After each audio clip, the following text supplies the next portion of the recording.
Good evening. This is the I-24 News Evening Edition. I'm Lucy Arish, and these are the headlines. After 10 days, the first sign of an opening in the U.S. shutdown crisis, Republicans offer a deal. The U.S. goes ahead and slams a partial military aid cut on Egypt. Cairo is displeased. And Haiti sues the United States over a cholera epidemic.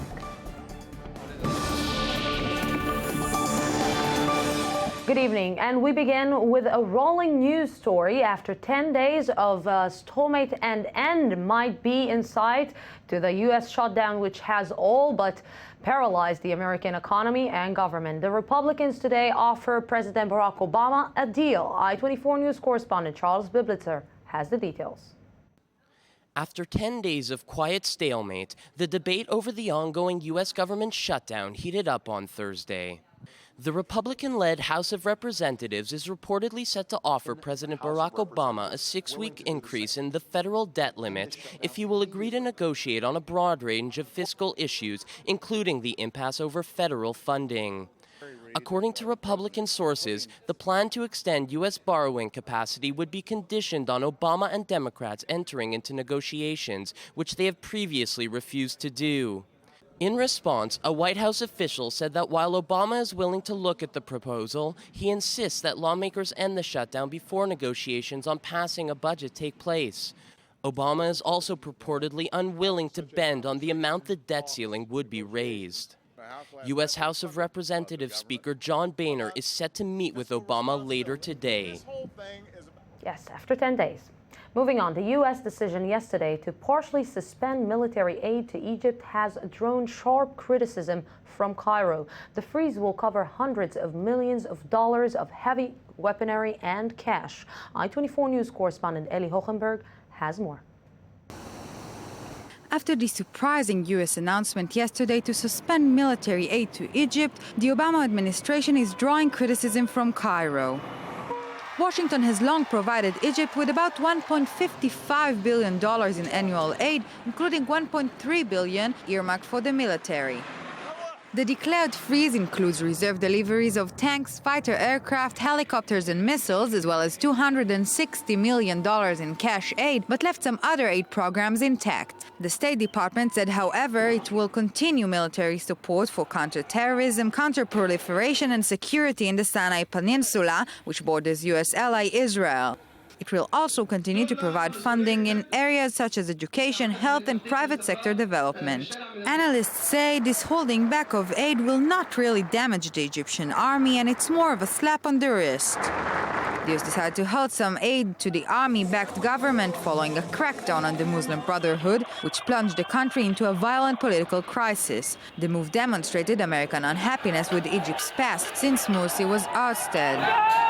The new situation also raises the question of where Egypt, the second largest recipient of U.S. aid after Israel, could now turn for more military aid. Some reports suggest Saudi Arabia is willing to assist. And joining me right now in the studio is Dr. Brandon Friedman from the Moshe Dayan Center for Middle Eastern and African Studies at the Tel Aviv University. Good evening. Good evening, Thank you Lucy. very much Thanks for coming. having me. Thank you. So we'll start. Dr. Friedman, the question now is, what will Egypt do? I think Egypt really is going to turn to the Gulf. The Gulf has already delivered on $7 billion. They've promised $15 billion, or Bahrain is just about to add $3 billion to the 12 already promised by the other Gulf states. So when you think about $15 billion versus $1.5 billion coming from the U.S., I don't think Egypt's happy, and certainly the military appreciates the American aid. But $15 billion dwarfs by far the $1.5 billion coming from the U.S. Can actually Egypt survive without this aid from the U.S.? Well, look, if the Gulf states deliver on what they've promised, I think in the short term it can. The big question is whether Egypt in the coming years will be able to get a loan from the IMF. It needs help. But $4.8 billion from the IMF is still quite a bit less than the $7 billion already delivered by the Arab Gulf states and the $15 billion that's been promised. So in the short term, Egypt's going to do okay. So it can find an alternative instead of the United States, maybe Saudi Arabia. Yeah, in the short term, Saudi Arabia has already promised $5 billion and delivered a $2.2 a $2 billion cash injection after the Sisi government took over in July. So $2 billion immediately already dwarfs the hundreds of millions that the U.S. has said they're going to cut off. So what does it mean right now about the relationship between the U.S. and Egypt? Look, in your short little news story, you characterized it as a slap in the wrist. And I think that's really what it is. It's more of a symbolic message the U.S. is trying to send, that they don't want to see this war in the streets that's taking place in Cairo, the war that's taking place in the Sinai.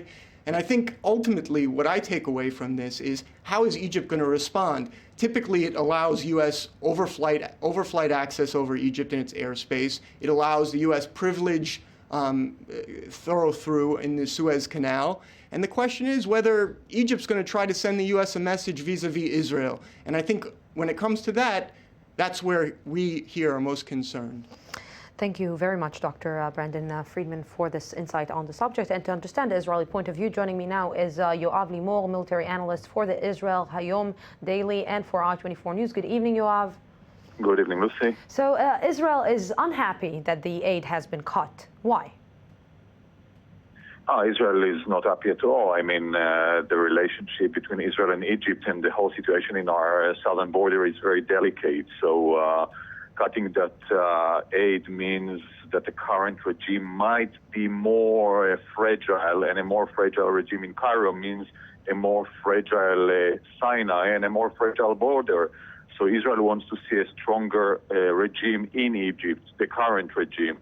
And as long as it doesn't happen, Israel is not happy. Israel tried to influence Washington not to do that, not to take that action. I understand Israel is not very happy with what's going on. There is a better side to that, because Egypt is supposed to get big amounts of money from Saudi and Arab Gulf countries who are very strongly opposing the Islamic Brotherhood for the past few weeks and months.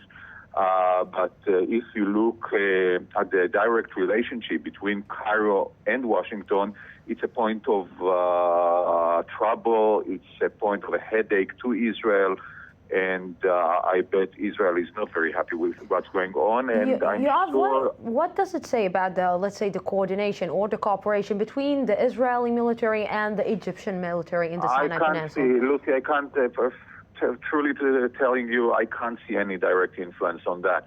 I mean, there is a mutual interest between Israel and Egypt currently, which is fighting the extremists, especially in Sinai, but not only, as well as in Egypt itself.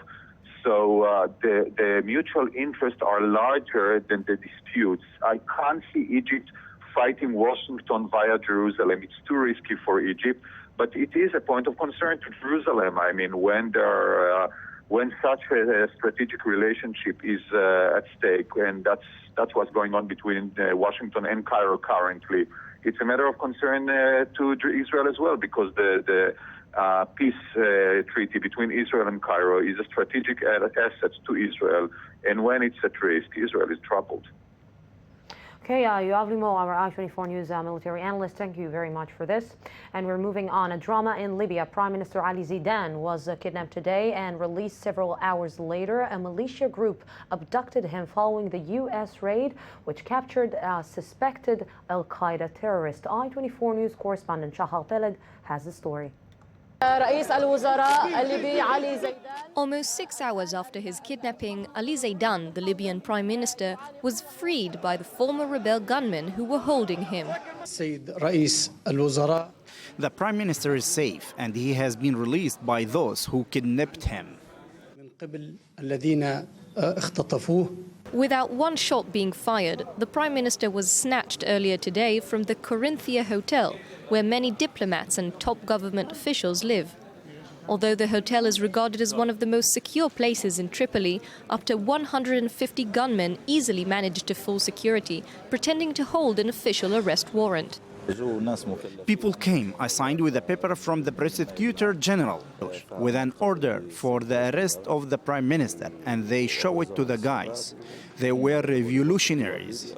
They entered and captured the prime minister. The official reason for the abduction is unknown, some tying it to political corruption, others to Zaidan's attempts to crack down on the many militant brigades and armed gangs left over from the revolution.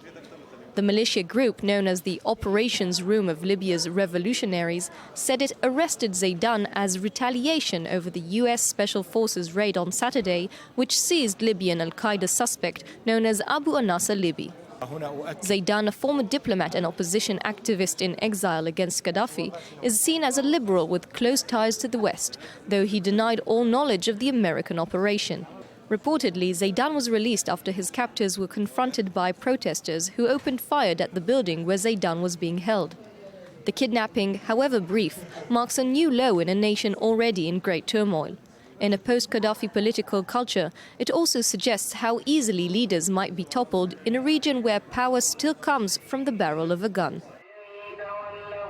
And from Libya to Iran, an exiled Iranian dissident group claimed on Thursday that it has information about a center for nuclear weaponization research located in Tehran that the government is moving to avoid detection. The Paris-based National Council of Resistance of Iran also exposed Tehran's uranium enrichment facility at Natanz, a heavy water facility at Arak in 2002.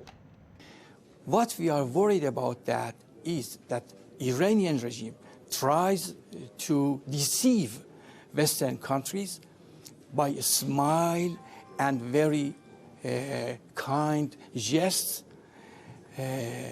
and try to continue using the time again and again as he did before coming Mr. Rouhani.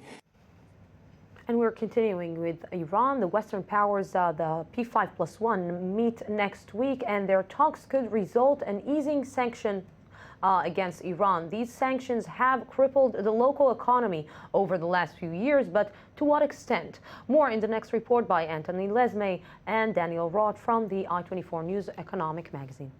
Mr. President. On September 24th, Hassan Rouhani, the new Iranian president, gave his speech to the UN. Some countries' representatives welcomed his words, seeing his diplomacy as the result of the Western policy of economic sanctions. Israel will know. Others, like Israel, say that the Iranian president's moderation is only an illusion. Others. A few days later in Tehran, Hassan Rouhani again seemed to have a different tone. We said from the beginning that we're not looking for win-lose games. We are looking for a win-win game. We can win together. When the sanctions are removed, both sides will win. When mutual confidence is built, the two sides will win.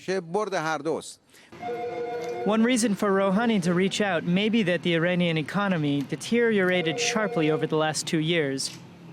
Due to sanctions, Iranian oil exports have been halved since 2011, an estimated $40 billion net loss. Since 2010, local currency has lost 24% of its value against the dollar. The situation has left the Iranian population in economic dire straits. Damage is, of course, inflation make life for people in Iran very difficult, particularly to middle class and lower middle class and the poor. Now, the poor get subsidies, but the middle class and the young, they have a problem. There is unemployment, widespread unemployment, very difficult. There is no investment inside the economy. The investment inside the economy, I just read it today, plummeted 20% as compared to last year. Investment in industry, in things like that. The sanctions against Iran include several areas. On the banking front, funds in rials, the Iranian currency, are frozen abroad, and its use is prevented in transactions with the rest of the world, except some countries such as Turkey, India, and China. China also steers clear of oil sanctions on Iran. They buy oil at a lower price from Iran, below $90 a barrel, while Brent crude, for example, often exceeds $110. This is an important industry as 55% of Iranian losses to GDP are based on the export of oil. The internal economic system is another contributing factor to Iran's economic ills. We have also to remember that the sanctions are not the only problem that Iran is facing. If you look at at the index of a free economy. Iran is number, I think, 168 last time I checked. So this means that it's almost the last in the world. There are maybe one or two, North Korea, one or two countries behind it. All the economy is controlled by governments, agents, and like Revolutionary Guards, all kinds of bonyads, the foundations, and so on. This means that the economy cannot develop. Reform from within may help foreign companies that are eagerly awaiting an easing of sanctions in order to resume business in the 76 million person strong Iranian market. According to Israeli news source Ynet, U.S. oil firms are planning a meeting with Iranian oil minister Bijan Zanganeh. The meeting is unconfirmed but not being denied. Companies such as Renault, which had to interrupt business as usual in July due to tightening of U.S. sanctions, now await a green light to resume. But how open can trade get? It is true that this is what Khamenei wants. He wants to keep all the power, he wants to have the bombs, and he wants the economy a little bit open, but not really open. So the Iranian game will be to improve gradually. Also, the people who want reform, they are afraid of moving too fast because everything also can collapse, like it happened in Gorbachev. They are afraid of Gorbachev syndrome, and particularly Khamenei afraid of Gorbachev syndrome. Interestingly, the government shutdown in the U.S. may allow Iran some economic breathing room as American focus turns inward.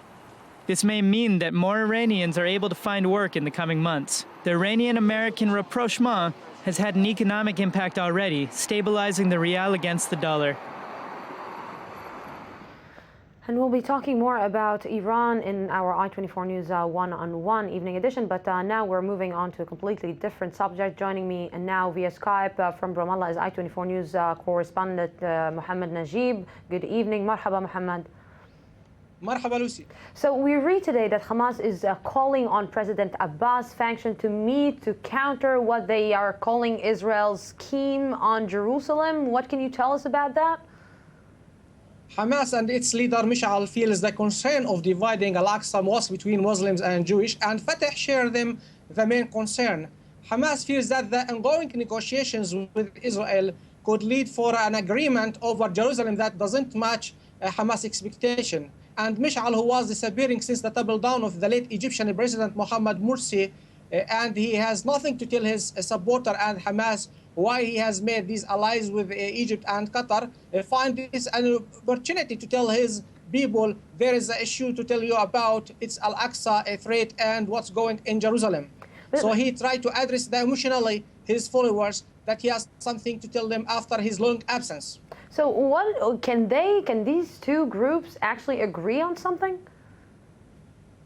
I spoke to some Fatah leaders here in Ramallah today and asked them about this concern, and they told me that they are looking for change in Hamas strategy and not tactics. And what offered by Mash'al is understood by Fatah as tactics and temporary tactics just to avoid these concerns. But Fatah is looking for a change in Hamas strategy, a review in Hamas attitude from reconciliation with Fatah, from its allied with the Muslims Brotherhood. Are we looking right now, we're looking actually right now about Hamas and its isolation, what is happening in Gaza. You're saying about talking about warring, but I think that maybe they're afraid about what the ongoing development between the Israelis and the Palestinians. Yes, they have concerns from the ongoing negotiations, and Hamas is excluded, and it lost its allies, Iran, Syria, Hezbollah, Egypt, and Qatar. So 5 strong allies have been lost by Hamas within a year. And it suffers a financial crisis, freedom of movement. It cannot tell its citizens that in charge to serve why it couldn't do that, why it adopted these policies. And it tries to go either in reconciliation with Fatah or to change the views or the concentration on what's going on in Jerusalem, because it can address emotionally the people. Mohammed Najib, our I-24 News correspondent in Ramallah, thank you very much for this. And before the break, let's see what's coming ahead. Haiti sues the United States over a cholera epidemic. And why are Islamist militants targeting health workers? We'll going out for a small break, 2 minutes break, and then I'll back. Don't go anywhere.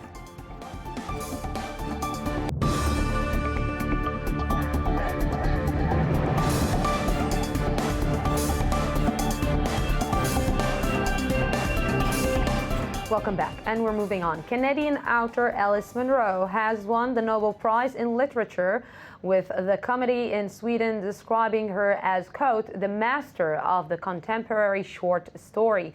Munro, who is 82, started writing in her teens. She has published many books over the years, including The View from Castle Rock in 2006 and Too Much Happiness 3 years later. The Nobel comes with a $1.25 million cash prize. Mazel tov. And we're moving on. Human rights attorneys have filed a class action lawsuit against the United Nations to seek compensation for Haitian victims of a cholera epidemic they blame on UN peacekeepers. The cholera outbreak in Haiti has killed more than 8,300 people and sickened more than 650,000 since October 2010. I-24 News reporter Roni Ben-Bassat has this report. The earthquake which struck Haiti in January 2010 has brought disaster and death of tremendous proportions to the impoverished Caribbean country. Since then, thousands of United Nations workers arrived in the country to help rebuild it. But according to a class action suit filed yesterday in the United States District Court, these very same UN workers had a part in causing a major cholera epidemic that took the lives of at least 8,300 people. The suit, filed on behalf of Haitians and Haitian Americans against the United Nations itself, maintains the cholera was introduced by UN troops brought to Haiti from Nepal. According to the lawsuit, the troops discharged raw sewage that carried a strain of the disease identical to that found in Nepal into Haiti, which has been cholera-free for at least 100 years.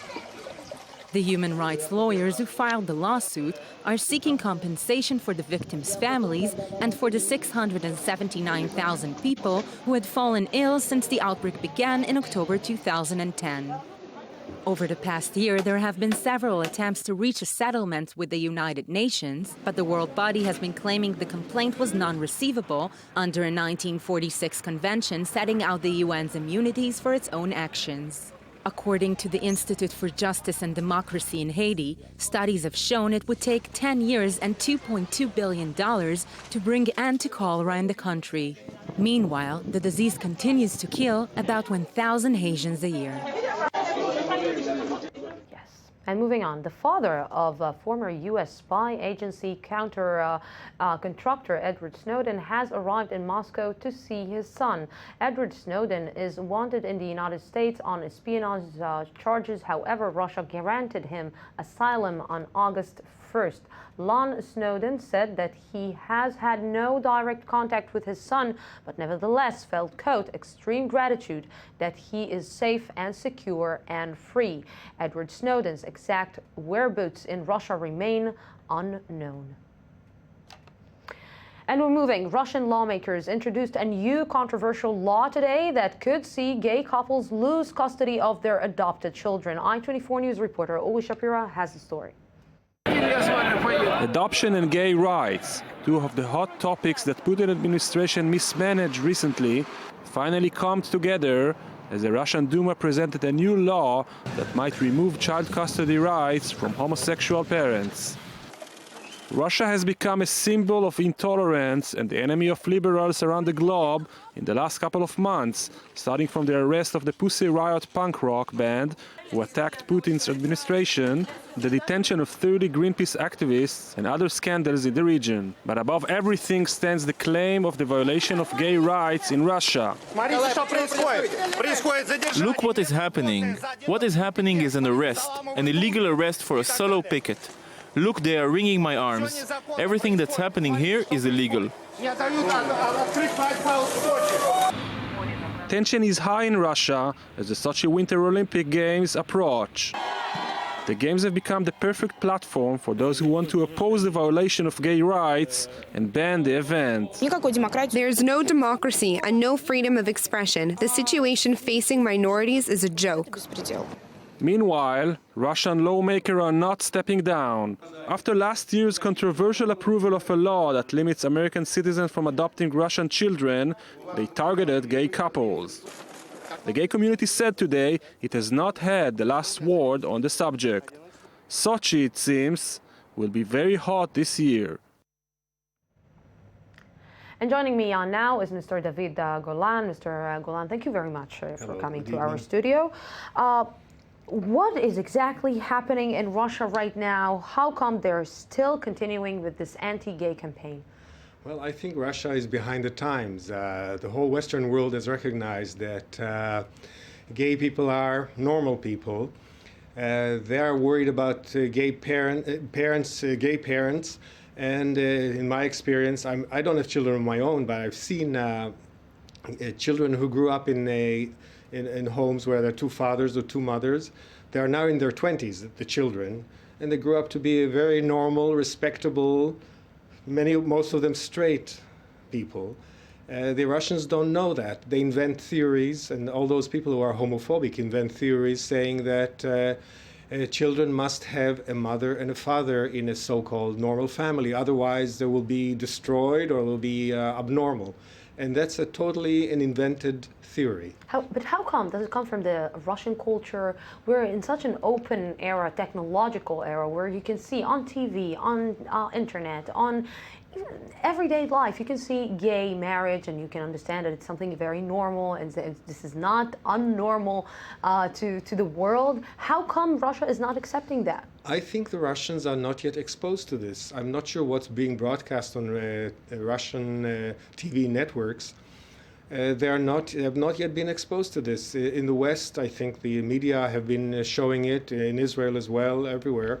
And people got used to it. And the activists, gay activists, demonstrated. They were interviewed. They went to the parliaments and demanded change of laws and attitude. What more can they do?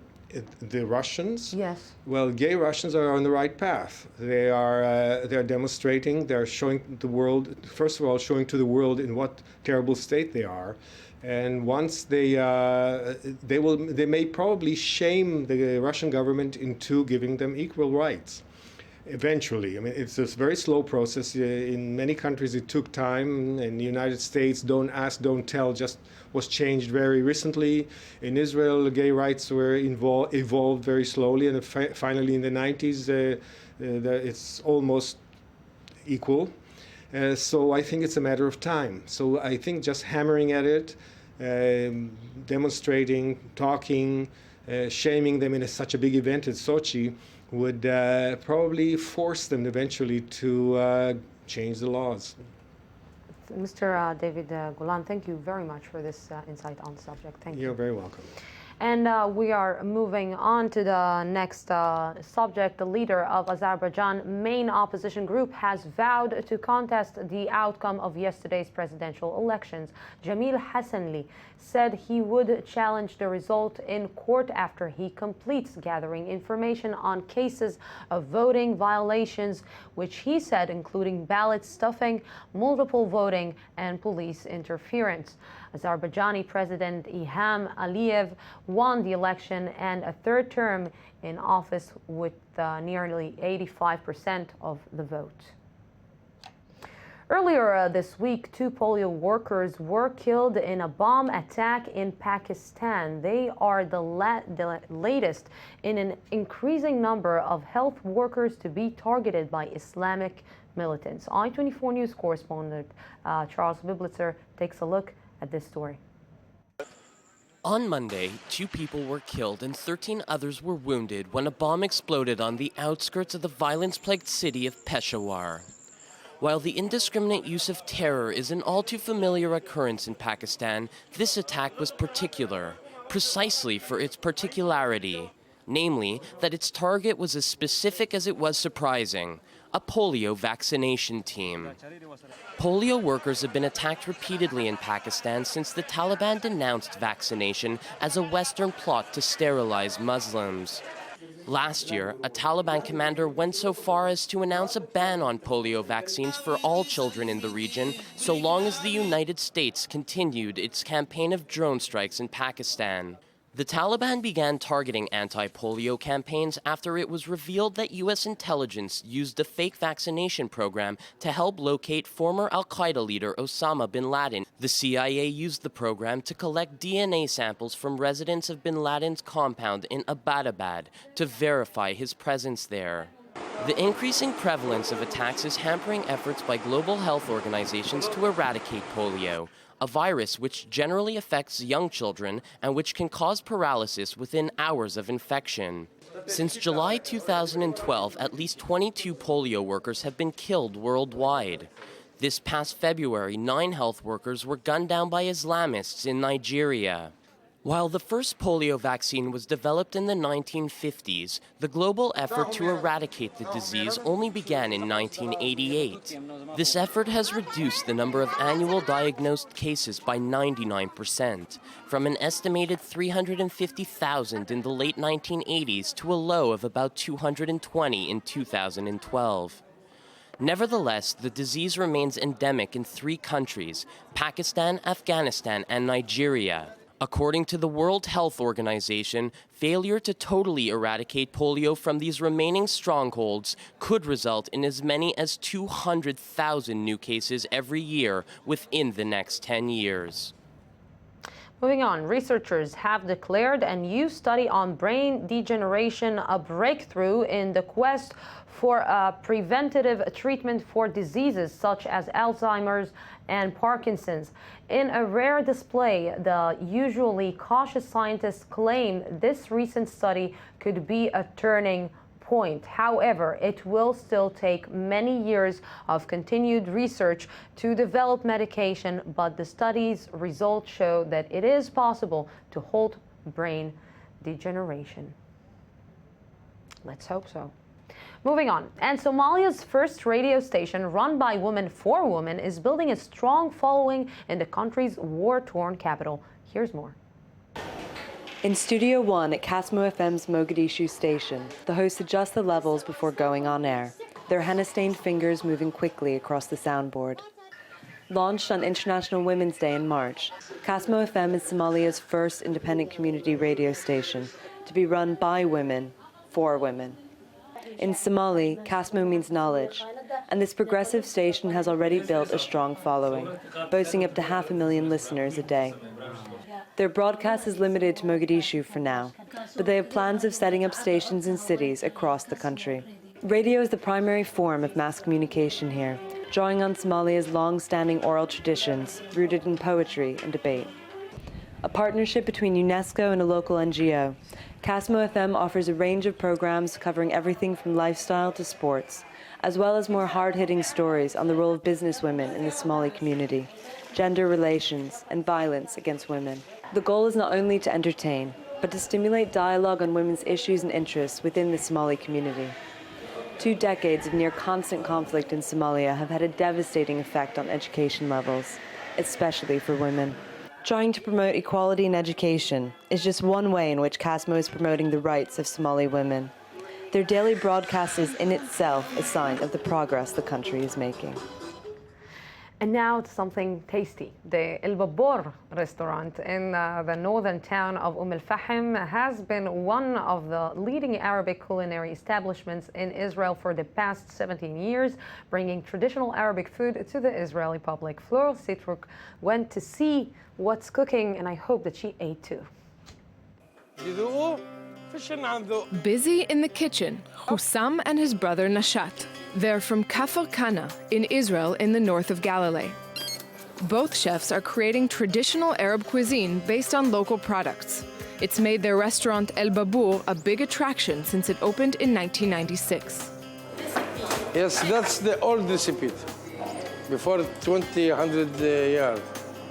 We put that in the taboon, but we don't have a taboon now. All the people coming to eat this in my restaurant. For the traditional dish of stuffed sheep, the Abbas brothers use the neck, the most tender part. And for the stuffing, Hussam uses... Friki, in English it's wheat, but it's ground wheat. Before 15 years, in the Palestinian kitchen, we don't have rice. All the people cooking at the friki. That's the kitchen. Here we call that Syria, the big Syria. Big Syria, it was Syria, Lebanon, a few land of Palestine. Hussam and Nashat are introducing Israelis to spices they never knew, a unique mix of plants in their cooking, such as friki and mallow. Customers flock to taste their laffa bread fresh out of the oven, grilled meat, and the stuffed pastry, sambusa. I think this one is with cheese. It's delicious. My restaurant changed the stigma to Arabic food. It's just hummus and salad. These days, the Abbas brothers manage 3 restaurants, the original El Babour in Al-Fahim and 2 other locations in the north of Israel. They get many celebrity clients, like these Arab political figures, one former and one current member of the Israeli Knesset, as well as foodies from all over the country. You see that Arabic government and Jewish eating together. Maybe after 5 minutes you see them talking together. The stomach making the peace and the food making the peace. Grabbing a bite to eat can also get political. You see, some Israelis think that the food is of the Israelis, but it's the Palestinian food. They learned it from us, how to make food. They have no Israeli food. They have the gefilte fish and Ashkenazan, something that you can't imagine. Today, Hussam wishes his cuisine to be recognized as much as the Italian and the French. My dream, to open a school to learn the kitchen Arabic food, like Paul Bocuse. And we can't end without dessert, a pastry of thin threads of noodle, cheese, and pistachio. Now, that is the knafe. Bon appetit. All the team is going to eat after the evening edition, just so you know. In Australia, a 17th century map of New Holland, which is the historical name for Australia, will go on display for the first time after being forgotten for a century.